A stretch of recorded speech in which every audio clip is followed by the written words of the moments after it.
हैं। लेकिन आज हमारे साथ बाजार पर बात करने के लिए टेक्निकल एनालिस्ट समित चौहान जुड़ रहे हैं। समित, स्वागत है आपका CNBC आवाज पर। 7,720 के ऊपर का स्तर फिलहाल, इन लेवल्स पे निफ्टी में क्या कॉल है? देखिए मुग्धा, ये जो कल का जो करेक्टिव मूव था सेकंड हाफ में, वो थोड़ा अनएक्सपेक्टेड था हमारे लिए। हम एक्सपेक्ट नहीं कर रहे थे कि निफ्टी इमीडिएटली 7770 से 7750 के एक सपोर्ट जोन को ब्रेक करे।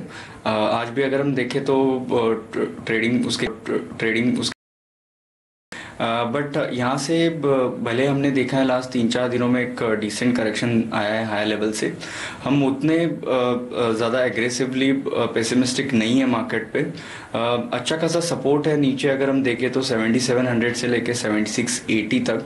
तो यहाँ पे डेफिनेटली हम शॉर्ट की सलाह तो नहीं दे रहे और लॉन्ग पोजीशन अभी थोड़ा हम एग्रेसिवली यहाँ पे रेकमेंड नहीं कर रहे। रादर हम वेट करेंगे निफ्टी को वापस 7780 के ऊपर सस्टेन होने के लिए।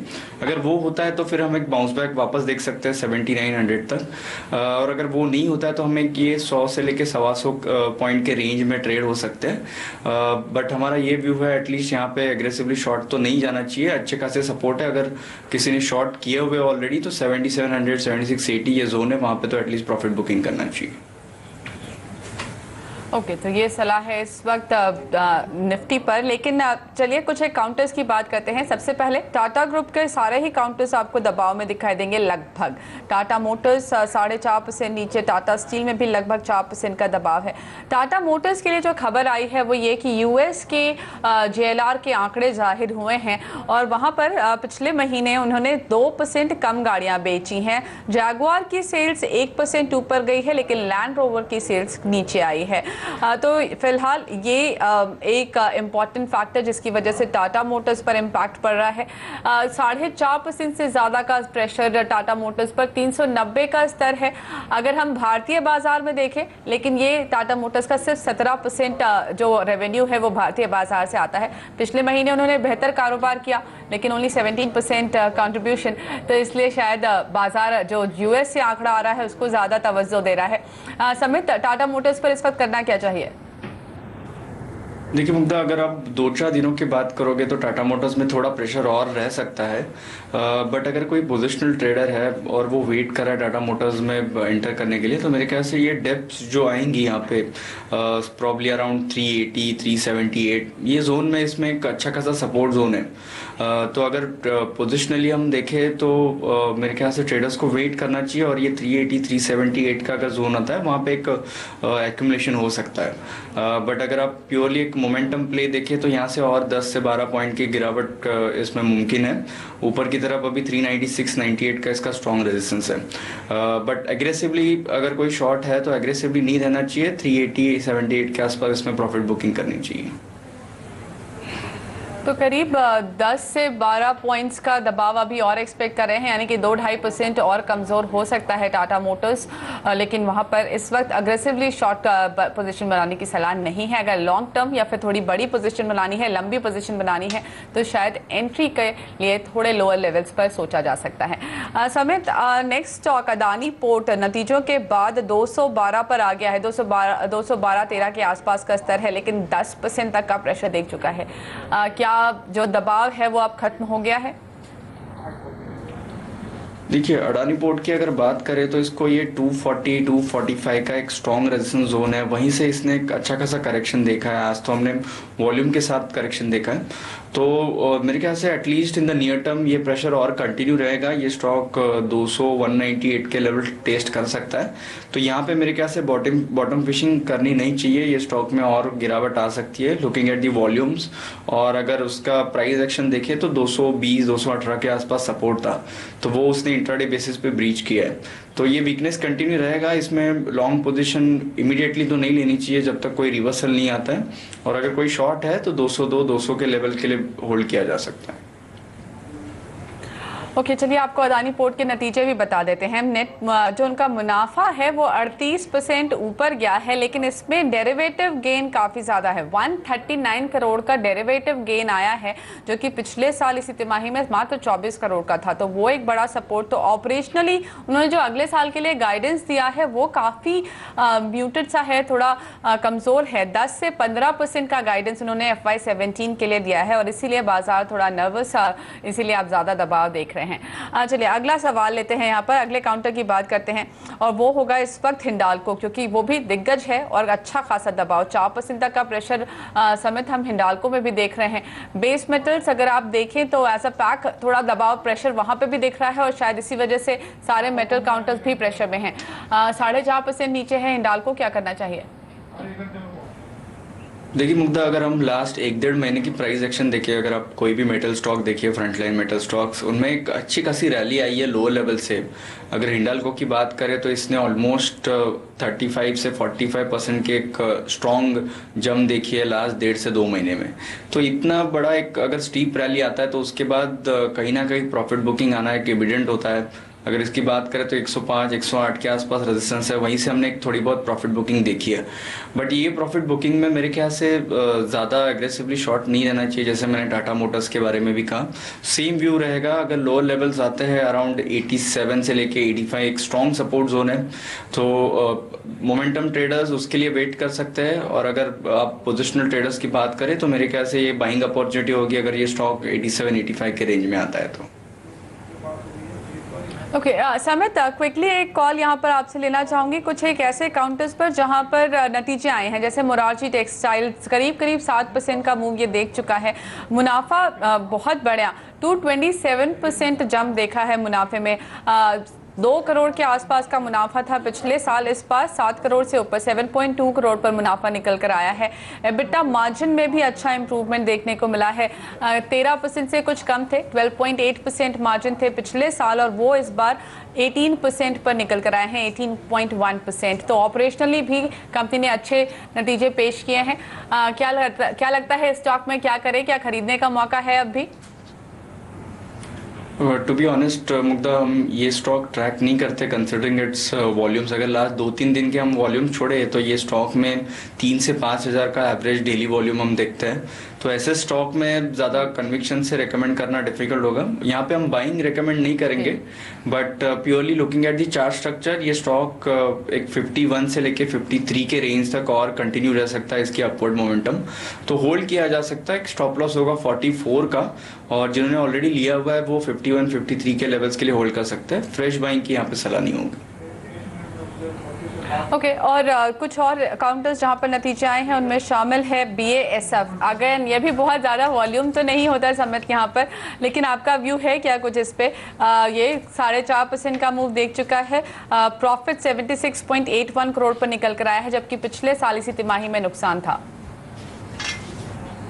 देखिए आज का अगर हम प्राइस एक्शन देखें और वॉल्यूम देखें तो आज का वॉल्यूम ऑलमोस्ट लास्ट अगर तीन वीक्स के इसके वॉल्यूम ऐड करें तो उससे कहीं ज़्यादा हुआ है।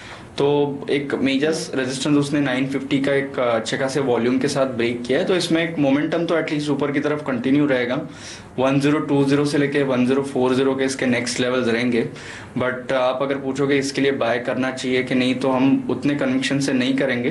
बट येस, जिन्होंने बाय किया एटलीस्ट 102040 के स्टॉप लॉस के लिए होल्ड कीजिए, और नीचे स्टॉप लॉस आज के गैप के नीचे होगा विच इज़ अराउंड 935। ओके, तो ये सलाह है BASF पर, लेकिन इसके साथ साथ जयश्री टी, यहाँ पर करीब 4% का दबाव है। नतीजों में नुकसान यहाँ पर कम हुआ है, 33.72 करोड़ पर नुकसान निकल कर आया है, जबकि पिछले साल 54 करोड़ का नुकसान था। ऑपरेटिंग लेवल पर भी लॉस है करीब 26 करोड़ का, पिछले साल ये लॉस 50 करोड़ का था। टोटल इनकम ऑपरेशन से 4.5% बढ़ी है, तो कुछ खास नतीजों में है नहीं। समित, जयश्री टी स्टॉक ज़्यादातर एक साथ ही चलते हैं या फिर एक साथ ही टूटते हैं? इस वक्त जयश्री टी पे आपका व्यू क्या है? देखिए जयश्री टी अगर बात करें तो लास्ट 3 वीक से कंसोलिडेशन मोड में है। विद इन दिस कंसोलिडेशन ये थोड़ा एक नेगेटिव बायस से ट्रेड हो रहा है। जब तक ऊपर की तरफ 95 96 के लेवल ये ब्रेक नहीं करता, इसमें हम एक वो बड़ी तेज़ी नहीं देख सकते। तो जिन्होंने होल्ड किया है, मेरे ख्याल से एक जब तक 96 ब्रेक नहीं होता है, हर एक बाउंस पे इसमें एग्जिट करना चाहिए। लो लेवल्स पॉसिबल है इसमें 82 से लेके 76 के लेवल्स इसमें आ सकते हैं। सो मेरे ख्याल से फिलहाल के लिए स्ट्रेटेजी ऐसी होनी चाहिए, अगर कोई भी बाउंस आता है टुवर्ड्स 90 92 तो वहाँ पे एक एग्जिट कीजिए। 96 का मेजर लेवल है जिसको ट्रैक करना पड़ेगा, 96 क्रॉस हुआ तो ही इसमें बने रहना चाहिए, अदरवाइज इसमें एक माइनर डिप आ सकती है वापस 80 से लेकर 76 के रेंज में। ओके तो जयश्री टी बेच कर चलने की सलाह है। चलिए हम लेते हैं यहाँ पर एक छोटा सा ब्रेक। समित बने रहिए हमारे साथ, कुछ एक्टिव काउंटर्स पर तो चर्चा करेंगे ही, साथ ही आपको बताएंगे आज का जैकपॉट शेयर।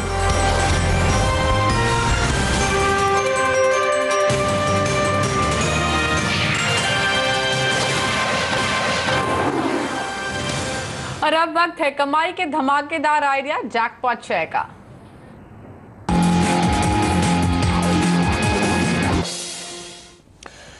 HOV सर्विसेज आज हमारे रडार पे एक ऐसी कंपनी जिसे हम बिजनेस प्रोसेस आउटसोर्सिंग या BPO कंपनी के तौर पे जानते हैं। 1989 में इस कंपनी ने अपने ऑपरेशंस की शुरुआत करी थी। नॉर्थ अमेरिका में कंपनी ऑपरेट करती है, इनफैक्ट मल्टीपल लोकेशन से यूएस में कंपनी काम करती है। जो सीरियल टेक्नोलॉजी एंटरप्रेन्योर है परविंदर चड्डा साहब, वो कंट्रोल करते हैं, वो प्रमोटर हैं इस कंपनी के। इनफैक्ट चड्डा साहब की जो हैंड्स ऑन वेंचर्स है उसकी एक पोर्टफोलियो कंपनी का हिस्सा है ये HOV सर्विसेज। पिछले एक दशक में ये कंपनी एक्विजिशंस के जरिए ग्रो करती हुई नजर आई है और आज ये कंपनी एक हाइब्रिड है। ऐसा मैं क्यों कह रहा हूं? इस कंपनी का एक इन्वेस्टमेंट पोर्टफोलियो है, साथ साथ एक डाइवर्सिफाइड सर्विसेज कॉर्पोरेशन है जिसमें BPO KPO का कारोबार है। इसके अलावा ये कंपनी आर्टिफिशियल रीफ्स बनाने का काम करती है ताकि बीचेस में जो इरोजन्स होते हैं उसे रोका जा सके। 3D मैपिंग टेक्नोलॉजी के जरिए काम होता है। जहां तक इसके इन्वेस्टमेंट पोर्टफोलियो की बात है, इस कंपनी ने अपने अब तक की हिस्ट्री में दुनिया के largest investment banks, private equity groups, global financial institutions के साथ पार्टनरशिप करी। कुछ की माइलस्टोन्स इस कंपनी की हिस्ट्री के मैं आपके सामने लेके आता हूं। साल 2007 में इस कंपनी ने लेसॉन इंक नाम की एक कंपनी को एक्वायर करा $148 मिलियन में, यानी कि 950 करोड़ रुपए की खरीद अगर आज के रुपए के भाव से मैं कैलकुलेट करूं तो। लेसॉन इंक दरअसल चाइना, मैक्सिको, नॉर्थ अमेरिका में इसके पास प्रेजेंस थी। 8000 हेडकाउंट्स थे यानी कि कर्मचारी थे और 4000 से ज्यादा ग्राहक थे इस कंपनी के पास। इन दोनों कंपनीज का फिर कुल रेवेन्यू $200 मिलियन को एक्सीड करता हुआ नजर आया और इस कंपनी ने पूना से अपने हेडक्वार्टर्स चेन्नई शिफ्ट कर लिए क्योंकि लेसॉन इंक जिसको एक्वायर करा था उसकी बड़ी सिग्निफिकेंट प्रेजेंस थी उस ज्योग्राफी में, चेन्नई में। उसके बाद साल 2011 इस कंपनी के लिहाज से इंपॉर्टेंट था। तब इस कंपनी ने अनाउंसमेंट करा कि अपोलो मैनेजमेंट की एक पोर्टफोलियो कंपनी है सोर्स क्रॉप, जिसके साथ ये अपनी सब्सिडरी HOV सर्विसेज LLC का विलय करेगी। ये जो सोर्स क्रॉप था ये टेक्सास बेस्ड एक BPO कंपनी थी। इसके बाद इस नई कंपनी का नाम सोर्स HOV रख दिया गया। 2013 में अपोलो मैनेजमेंट का पूरा हिस्सा सिटी वेंचर कैपिटल्स ने एक्वायर कर लिया, तो सिटी और HOV सर्विसेज इस कंपनी के फिर जॉइंट प्रमोटर बन गए सोर्स HOV के। इंटरेस्टिंग तब घोषणा हुई थी कि $525 मिलियन के रेवेन्यूज क्लॉक करती है सोर्स HOV, यानी कि ऑलमोस्ट 3,500 करोड़ रुपए के आसपास के रेवेन्यूज थे और लार्जेस्ट BPO और KPO प्लेयर था। उसी साल के अंत में अनाउंसमेंट आया कि मॉर्गन स्टैनली को अपॉइंट करा गया है सोर्स HOV में कुछ स्ट्रैटेजिक ऑप्शंस की तलाश करने के लिए। 2013 में कई सारी न्यूज़पेपर रिपोर्ट सामने आई जिसमें कहा गया कि private equity players, Apex Partners, Carlyle Group, Baring Asia, इन सब ने इनिशियल बिड्स सबमिट करी हैं इस सोर्स HOV को एक्वायर करने के लिए और तब कहा गया था कि इनिशियल बिड्स $1 अरब तक की पहुंचती हुई नजर आई थी। 2014 में सोर्स HOV और बैंकटेक का विलय हुआ। बैंकटेक इसी प्रमोटर्स की एक और एंटिटी थी।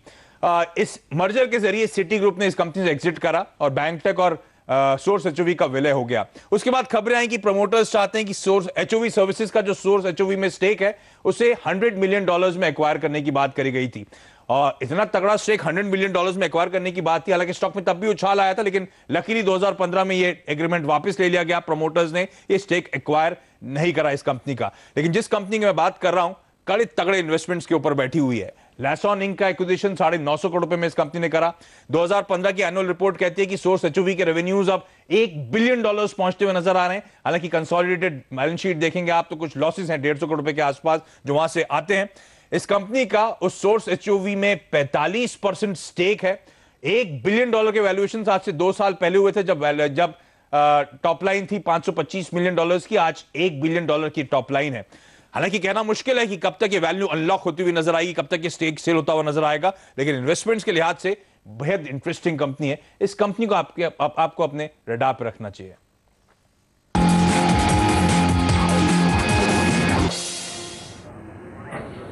तो ये है आज का जैकपॉट शेयर, काफी लंबे चौड़े इन्वेस्टमेंट्स पर बैठा हुआ है और अब स्टॉक करीब करीब 19% ऊपर, लेकिन जैसा आशीष कह रहे हैं आपको रेडार पर रखना चाहिए इसे इस वक्त। चलिए अब बात करते हैं, आपको ले चलते हैं बोर्डरूम में।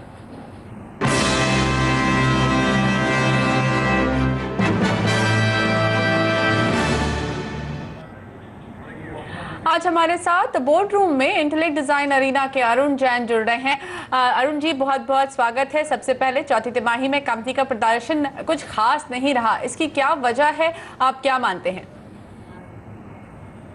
हाँ, तो पहले तो मैं एक्सेप्ट कर लूँ कि हमारी जो ग्रोथ है उसमें हमने जो गाइडेंस सेकेंड टाइम अपग्रेड की थी, 22 से 26% का हमने शुरू में गाइडेंस दिया था, तो उस हिसाब से तो 24%, 24.5% की गाइडेंस के हिसाब से हमने नंबर ठीक में कंपनी ने परफॉर्म किए। हमने अक्टूबर में गाइडेंस को अपग्रेड करके 26 to 30% का हमने गाइडेंस दिया था एंड वो हम नहीं फुलफिल कर पाए। We are shortfall by $3 million from that guidance and that's cause the concern of the market and the investor.